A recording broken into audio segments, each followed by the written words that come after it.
Hello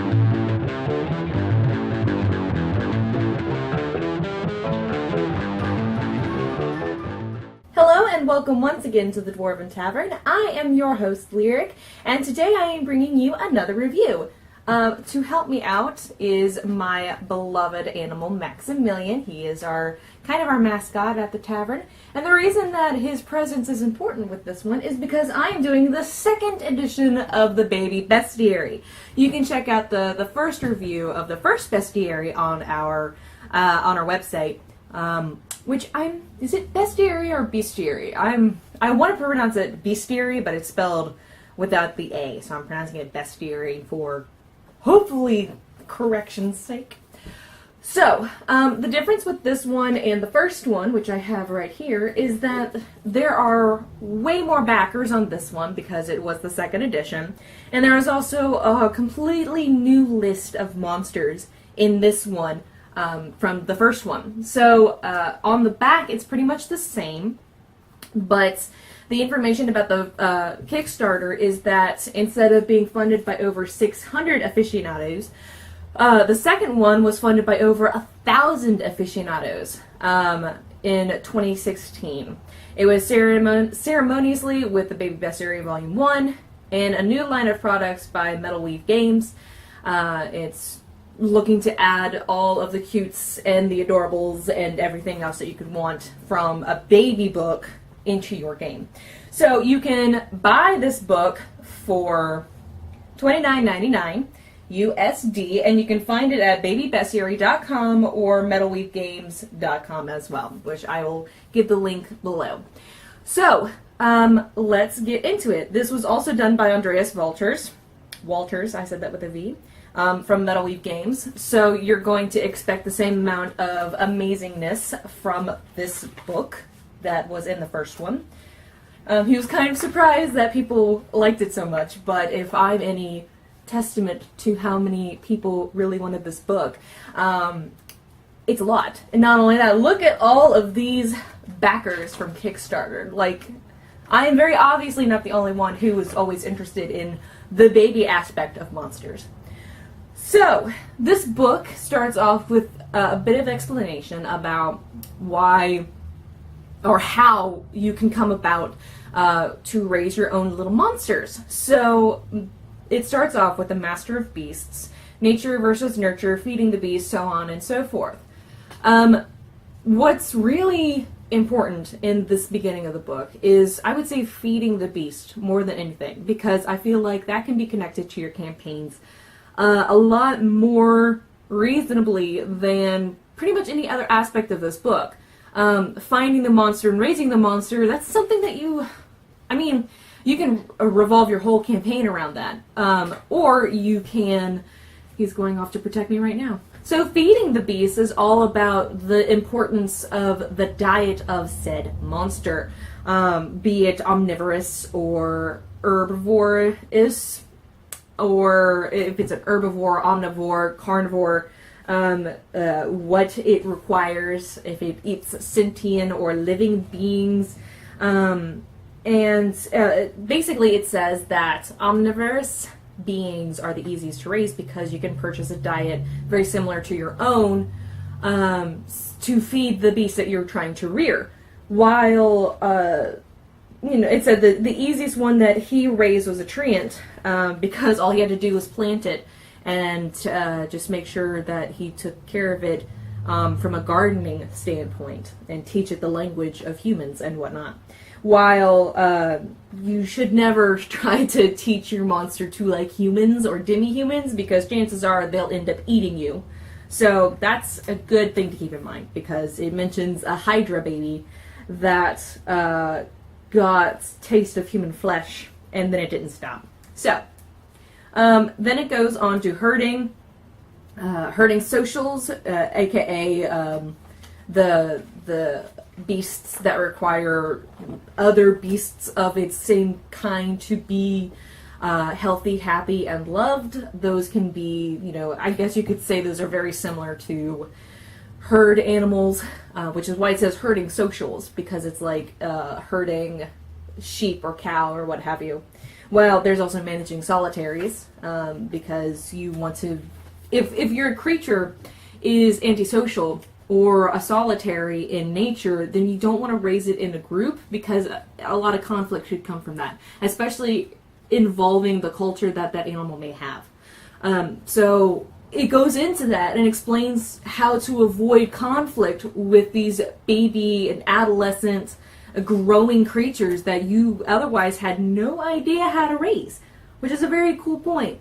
Then it's also teaching sentience, not sentience, but sentience, which are creatures that are, self-aware, creatures that can speak back, creatures that will eventually become capable beasts all on their own with intelligence and communication skills to survive in the human world.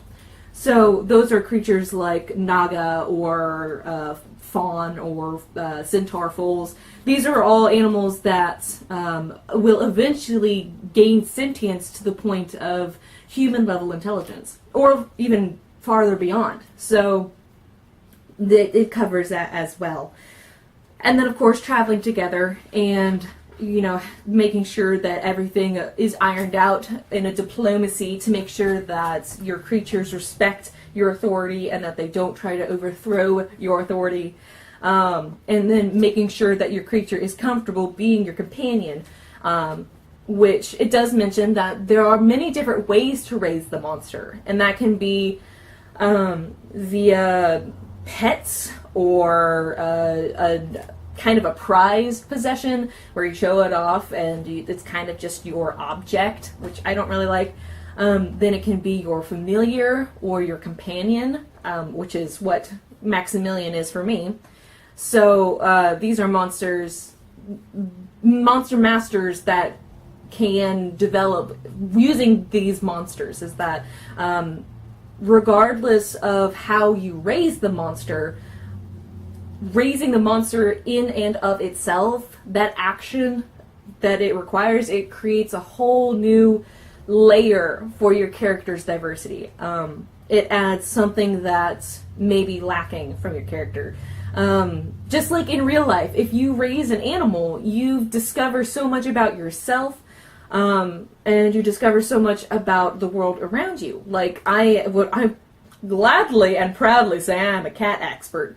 I am one of those crazy cat ladies, because I have 4 of them, and they teach me so much. Like, Maximilian is my child.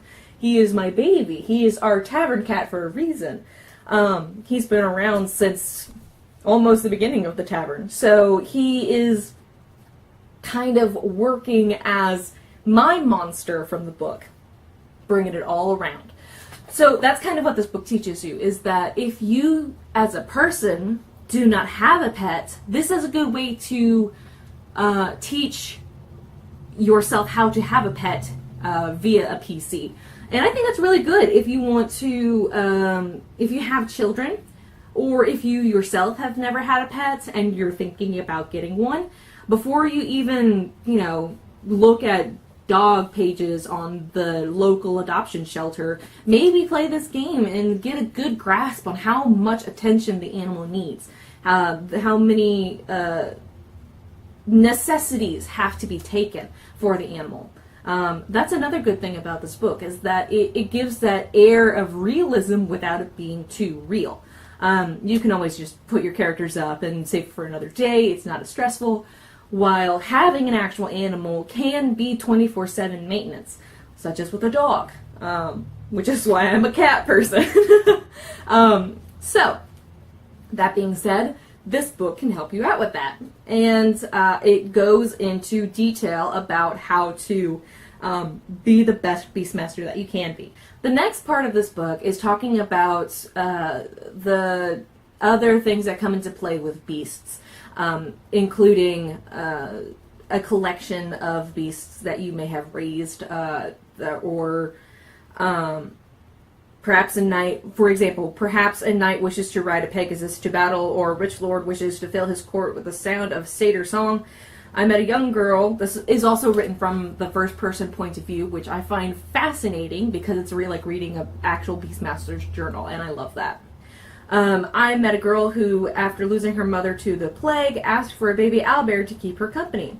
That was the second beast that I'd collected, and a smile on her face was worth the scars. Because owlbears are ferocious animals, and I'm not sure I would have given her a baby owlbear to start with. But I digress. In some ways, personal collections are an excellent place for the baby beasts. They get a home from safety and relative comfort at the price of their freedom. I know that the world can be harsh, and perhaps this is the safest place for some of the little ones.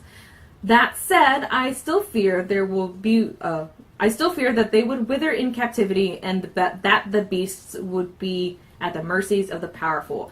What is to happen when the lord or lady grows tired of their new pet? This broaches the topic of real-world sanctuaries for animals. A lot of people complain that tigers and howler monkeys and servals, these animals shouldn't be kept in captivity. When in reality, a lot of animals that are kept in quote-unquote captivity are kept in breeding grounds and sanctuaries that help fulfill the animal's reproductive abilities. It helps the animal go from endangered to not endangered animals. So that's extremely important to keep in mind. But in this book, I feel like it's not exactly relevant, because while on Earth, the animals that we have may be going extinct, maybe in the game of fantasy, that's not necessarily a problem. It could be, and that would be a really cool campaign. Maybe you're trying to raise hydras, and you're trying to raise hydras because they're going extinct from all of the adventurers killing them. That would be a really cool campaign setting. So, oh, and by the way, this book is not necessarily campaign setting on its own. It does have kind of a disclaimer that it isn't a campaign. However, it's a very neutral standpoint where it can be if you want it to be, but it doesn't have to be. So that being said, you can use these monsters to start your campaign, but they don't necessarily have to revolve around the monsters. Another cool point that I get this book. So then there's poaching and vengeance and so on and so forth. Let's get to the actual monsters, shall we? I highly recommend that you get this book so that you can read all of these monsters and see all the beautiful artwork all to your own, because I don't want to get into too much, because if I read this entire book, it would take hours, just because of how much I want to geek over every single little animal. So it starts with the Aboleth spawn, and for this book, I'm going to double check, because I don't remember seeing it. Yeah, in the first and in the second book, I didn't see it the first time, so I'm going to mention it now. There up in the corner is the rearing difficulty and their intelligence. So the Aboleth spawn is extremely difficult to rear, and it is very clever in intelligence. So, that being said, it gives a definition, just like in the first book, of how, or rather, why this monster has come into your possession. The culture of the animal that it is, and then general care and rearing, aka how to raise it to return it back to the wild, because that should be the goal of every Beastmaster, which it's not, but it should be. So that being said, moving on, there's the Baku calf, the Balrog Imberling, which is that looks very dangerous. It says rearing difficulty is difficult, and it got basic intelligence. But that would be scary. Bugbear Kid, the Genie, which is the infant version of a Gene, which is a genie. I don't know how to pronounce anything.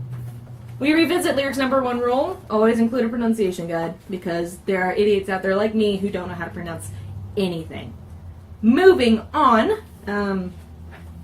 we have the pups and moldlings and children and hippogriff foals, and I'm going to, let me get to a page where we can visit the monster. That one's really cute. The artwork is adorable. Here, okay, this is the one that I wanted to visit because of the artwork itself. The artist took great care in creating these scenarios where the children would be. Oftentimes you can see the parents in the background, like with the lizardfolk whelp. We have the lizardfolk whelp right here, and then his parent probably in the background. Just to give a good definition of size as well. Let me visit another one. There was this other one that was really good. We have lightning lizardlings, which is a child of a lightning lizard. We have the little ones, and then we have the footprint of the much larger adult. I love that ratio. I love the sizing of the monsters. Everything was taken into such care in the artistry. And oh my god, this book gets a whole axe just for the art. In which I don't recall the name of the artist. I will visit it very specifically in the front of the book so that you can check them out. So the core art is from Conceptopolis at conceptopolis.com. Then they have supplemental artists, which is Vincent Yao and Adafa Trihatma Aji. Wow, I am so sorry. I know I'm pronouncing that name wrong, but it is a beautiful name, and you guys are magnificent artists. I sincerely love your art, and I feel like they should definitely be hired onto the bigwigs. They should definitely get the credit that they deserve because their art is just phenomenal. Like the color, the shading, the design, everything. It's beautiful. I love it. As an artist, I have to point that out very specifically. I was originally the Dwarven Tavern art director, so I always have to put in my 2 cents for that. So, anyway, moving on. What I wanted to mention was the Naga hatchling. The reason I want to mention this is because the artwork. In this page, we see the baby right here, very cute, very adorable. And then we see the mother breastfeeding in the background. How cool is that? I realize that might gross some of you out, but you're an adult. You should get over it. And if you're not an adult, this is life. It happens. Whatever. Move on. It's showing a baby breastfeeding. That's such a cool concept because a lot of the time, monsters are created with human breasts, and that is one of my biggest pet peeves as an artist because it doesn't necessarily make sense. And here we see it makes sense because it is humanoid, it can and does breastfeed. That is a very important point to the artwork that I absolutely enjoy. This book would not, this book is phenomenal on its own, but the artwork adds this complete other dimension to it that I feel would definitely not be complete without. So, that being said, let's talk about the Naga. Naga are a rare species of serpent folk who live only in the remote Pilpintu Delta, although evidence suggests that they were once more widespread. They believe themselves to be the children of ancient forgotten gods.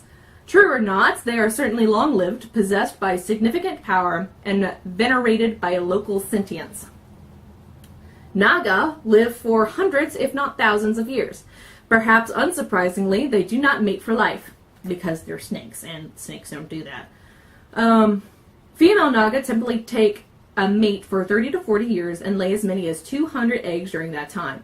After they rear their first century, they become infertile and part ways with their mates. They are not solitary creatures, but they do prefer their space.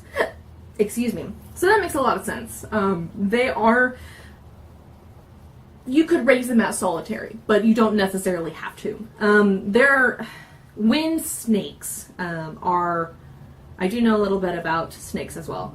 When snakes are born, they're usually born live in a bush, like a bushel of them, or they're born in a group of hatchling eggs. Yes, some snakes are born live. That's just how it happens. But the parent never really sticks around. The snake is usually on its own from birth. So the fact that it doesn't stick around for the children, that doesn't surprise me. However, they are humanoid, so I want to say they would, let's actually continue, because I'm not sure. Naga eggs are laid in clutches of 20 into a nest of dyed silk within an elaborate bejeweled gazebo, and then abandoned until hatching. The respect and fear prevent all but the most foolhardy sentients from stealing them, but predators and the elements take their toll and most of the eggs don't hatch.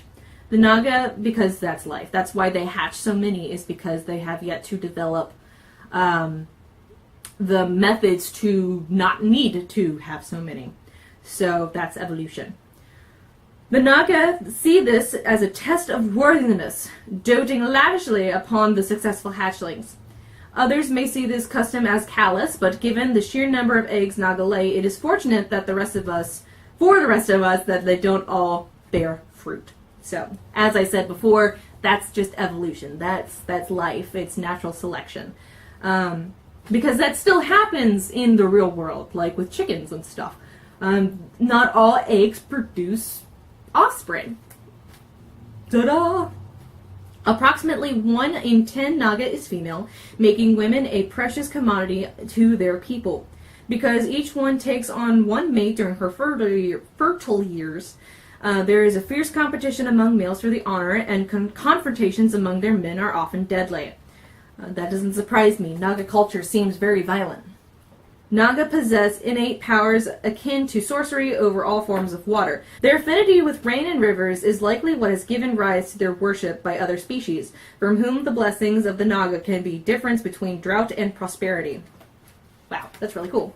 And all of the monsters have this tidbit of their culture, their lives, and just a window into their daily life, their lifestyle, and so on and so forth. So that's very cool. Then it moves on to egg care. Naga eggs are hardly by necessity, so no special incubation is required. All you need to provide is a comfortable nest and a warm room where the eggs will be kept dry and safe from predation. However, since Naga lactate is vital to have Naga milk or an equivalent substance on hand from the new hatchling, which will not be able to digest mammalian milk. I have come by outlandish tales on how might acquire Naga milk, but nothing reputable. Tee-hee. Given the Naga's eccentric view of their young, the good news is that you needn't worry about the vengeful parents seeking out their lost egg. The bad news is that, should you successfully hatch the egg, the same parents will seek your snakelet as their treasured scion and take great pains to recover it. Fortunately, most Naga never leave their home delta, so as long as you stay away from this territory, you should be fine. However, considering how freaking rare it is for the baby to hatch and how revered it is, you probably should give it back. And you know, if they find you have raised one of their children, that drought to come. It's a coming for you. General care. Naga snakelets take at least 2 decades to grow to maturity, so don't take one on unless you're ready to invest in a significant amount of time in them. So if you're an elf, I could see this happening, but at the same time, I don't see an elf being dumb enough to not return a Naga snakelet. It's always the humans, isn't it? Growth is their only area of delayed development. Snakelets are mobile straight out of the egg, beginning speaking within a week, and can hold intelligent conversations by 2 months. They are smarter than the most humans by age 10. Yeah, because it says up at the beginning, rearing difficulty is complicated, while intelligence is civilized. So they're a little more intelligent than we are, but they also grow a lot slower. Even Naga, who have never met their own kind or been worshipped by anyone, have an instinctive sense of superiority. Their attitude will be familiar to cat owners, except that cats are smaller, slower, and cannot flood your house on a whim. Well, I mean, if we're being real here, I feel like a cat, if they really wanted to, they would be able to do that. So, moving on. Raising a snakelet requires a careful balance of establishing your authority and pandering to their ego, which would make me so mad. I would not be able to raise a snakelet. So if you're not fond of playing mind games, which is me, I'm not fond of that at all, this is probably not the creature for you, as I said. However, if you can hold out for the first few challenging years of your Naga, you should first few challenging years, there isn't one, but there needs to be. Your Naga should grow to care as much for you as you do for them. Which, that mention about the comma, I did see a few spelling errors in this book. I feel like it wasn't necessarily... it was probably a book written out of excitement. So I know how that can be. There's just, I feel like another editing, just read through it just to make sure, like, there's a word in the opening, which it says, on page 8, it says, some beasts may have more unusual tastes, which range from trivial to obscenely expensive to fulfill. The word fulfill, there's 2 L's in there. Like full, F-U-L, F-I-L-L. And it's missing that last L. So, written in excitement is fine, but just make sure to review your book in its entirety. It's not enough to take off an axe for me, because it's very minute, and there's very few in this book. And considering the content of the book, it's not like drudgery in any way whatsoever. So it's very obvious that it was just written really quickly. So, a Naga's watery power do not fulfill... Oh my goodness. I said fulfill, and now that's all I can say. A Naga's watery powers do not fully manifest until their teenage years, which they give you plenty of time to figure out how to cope with their magical genius before you actually have one on your hands. As their abilities develop, it is important to give your snakelet ample opportunities to experiment, lest they get bored and make their own, like a husky, because I have one, and that's exactly what huskies do. You have to entertain them, or give them means of entertaining themselves, or they'll find a way to entertain themselves. Except with the Naga, it's with water, so there is that. Every Naga's abilities are slightly different, so learn what yours can do and set up practice sessions accordingly. A Naga will master most skills on their own, provided ample stimulation and reading material. So, that is the Naga page, and each monster has 1 page and 1 very beautifully illustrated page. So, with each monster, it gives you this amount of detail in it, and then it gives you the illustration to base your mental image off of. That being said, there are a frack ton of interesting monsters in here.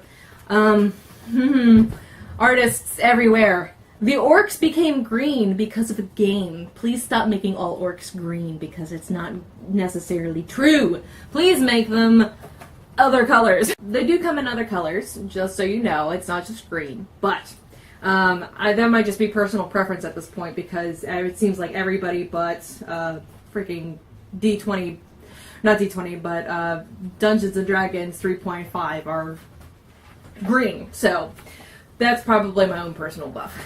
Something else that's really cool about this book is that since there were so many Kickstarter backers, they included some of the more generous ones in the book itself.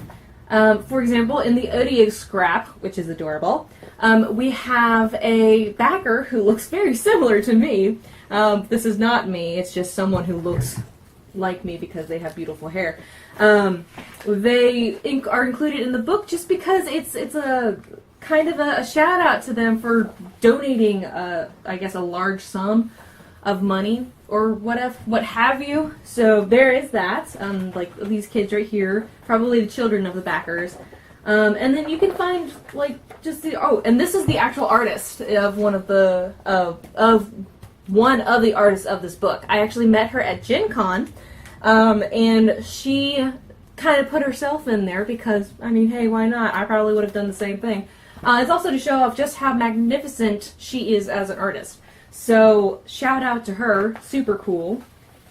And I found that like was a nice kind of touch that they did for a Kickstarter project that this was a great way to honor those who really helped this book out. I felt like that was a really good touch.